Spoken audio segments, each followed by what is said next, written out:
নোয়াখালীর মেঘনা নদীর তীরে অলস হয়ে পড়ে আছে সারি সারি মাছ ধরার নৌকা। এসব নৌকা নদীতে নামতে মানা, কারণ চলছে ঝাটকা সংরক্ষণে নিষেধাজ্ঞা। ফলে মাছ ধরতে না পেরে কর্মহীন জেলেরা। আর কয়েকদিন পর ঈদ, এদিকে মাছ আহরণ করতে না পেরে আয়ের পথ বন্ধ।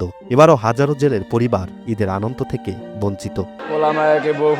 কাপড় চোপড় বা অন্য কিছু দিতে পারবো কিনা, এটাও আমাদের খুবই কষ্ট হয়ে গেছে। এখানে যদি মাছ থাকতো তাহলে অনেক জমজমট থাকতো, কিন্তু এখন মাছ না থাকার কারণে, অভিযানের কারণে একবারে ফাঁকা।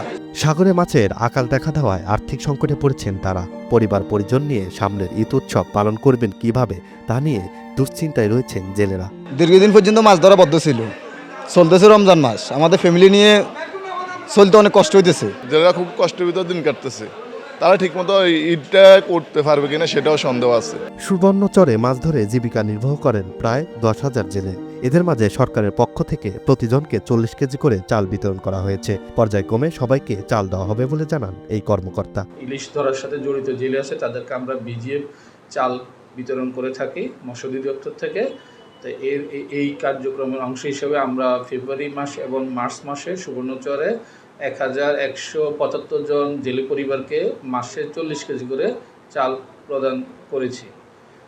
আর আমাদের ঈদের পরে আমরা আরও 2 মাস, এপ্রিল এবং মে, আমরা বরাদ্দ থাকা সাপেক্ষে আমরা 40 কেজি করে মাসে চাল প্রদান করব জেলেদেরকে ইনশাআল্লাহ।